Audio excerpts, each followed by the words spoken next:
Good day, I'm Twyla Whelan and this is your JIS News for Monday, July 14, 2025. Thousands of farmers across the southern end of St. Elizabeth are set to benefit from improved water supply following last Friday's groundbreaking for the $26 billion Pedro Plains Irrigation Expansion Project. It will draw from the Black River surface flow to expand irrigation access while boosting agricultural production and climate resilience in the Breadbasket Parish. Prime Minister Dr. Andrew Holness says the project represents a major investment in national food security and economic growth. The Pedro Plains Irrigation Expansion Project will bring 4,000 hectares of land, some of Jamaica's most fertile land, under irrigation. It will benefit up to 6,000 farmers and households. The project will include the construction of a 9-megawatt solar plant, the largest of its kind in the agriculture sector, which will significantly reduce the cost of energy. The irrigation system will cover Mountainside, Barbary Hall, Greenfield, Claremont Park, Flagaman, and Southfield, among other areas in St. Elizabeth. Agro-processing and cold storage facilities will also be put in place. And the Agriculture Minister, Floyd Green, reveals that under the preliminary design component of the project, lands occupied by farmers will be regularized to facilitate the laying of pipes. As a part of this Pedro Plains irrigation scheme, we are going to ensure that every piece of land that the pipeline goes through, the people will get registered title for free of cost. So we're going to be doing over 1,000 titles.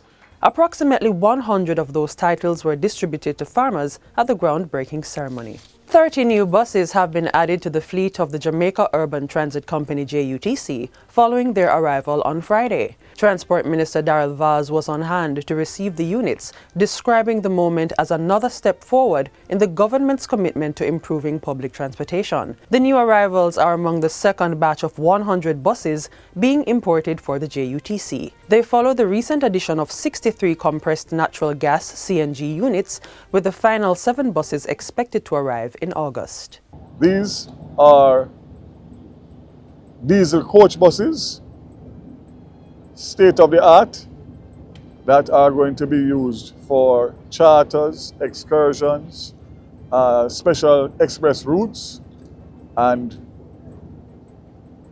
it is indeed a fantastic day again for JUTC, the government of Jamaica, but most importantly the commuters.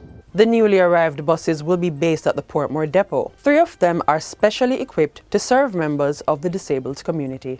What they will also do is to enable the Portmore division to use some of the regular city buses that are now being used for premium service to boost the seat numbers on some routes that are heavily traveled by commuters. Meanwhile, government is exploring the potential expansion of the Christiana Transport Centre in Manchester to improve the infrastructure for public transport operators and ease congestion in the town. Transport Minister Darrell Vaz recently toured the facility to assess the upgrades needed for its expansion. This comes against the background of calls by public passenger vehicle PPV operators for improved infrastructure at the transport centre. My understanding is that the municipal corporation did a plan in relation to expanding the park, improving the facilities, which was submitted to the Ministry of Local Government. I've requested the municipal corporation to send me a copy of it to the Transport Ministry so we can see how we can collaborate to make this a reality.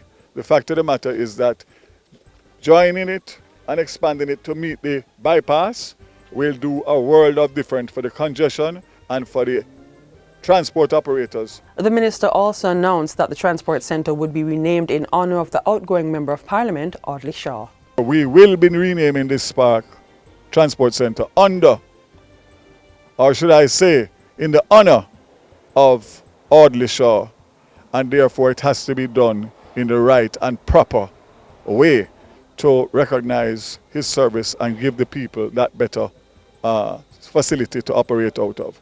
70 households in Prospect, Manchester are now beneficiaries of the government's Rural Electrification and House Wiring Program, which is being implemented island-wide at a cost of $2 billion. During a recent tour of the community, Energy Minister Darrell Vaz announced that utility poles had been energized and were awaiting meter installation. So I look forward to energizing within 2 weeks so that the people will actually have the current and the light in their house. All we ask you to do is to stay on the grid and pay your bill so that you can be legitimate and you can live a normal life. The House Wiring and Regularization Program is a joint initiative of the Government of Jamaica and the Jamaica Public Service Company aimed at improving access to safe and reliable electricity for underserved and vulnerable communities. Households receive free internal wiring, certified by the Government Electrical Regulator GER, and are connected to the national grid. Minister Vaz is assuring residents in other communities that the program is being rolled out in stages across the island. For those other communities, we will get to you. There's a lot of work that has been done already, and there's a lot more assessments that need to be done. So the communities that have not been visited as yet, help is on the way.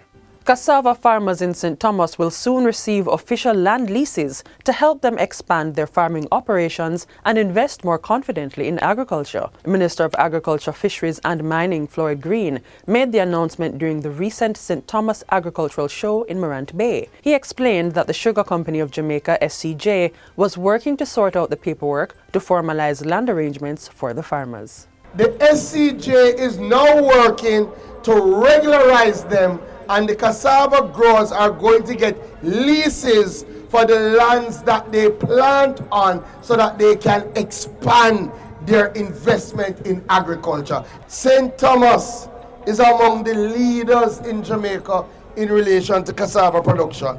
In fact, last year we harvested over 120 hectares of cassava, engaging over 180 farmers. And this is despite them having a tough year with Hurricane Beryl, Tropical Storm Raphael. The St. Thomas cassava farmers continue to do extremely well. And finally, major rehabilitation work on the Cornwall Regional Hospital in St. James is just about 60% complete. Minister of Health and Wellness Dr. Christopher Tufton gave the update while touring the site recently. I think that the timelines around first quarter next year, give or take a month or two, are realistic timelines as of now. And I think that the staff here at Cornwall and the community who have been exposed, we have been doing tours, are happy or satisfied with the progress that is being made. Dr. Tufton asserts that both Cornwall Regional and the adjoining Western Child and Adolescent Hospital, which is also in its final phase of completion, will be modern, high-tech health facilities. And that's it for JIS News Today. I'm Twyla Whelan. Thanks for watching.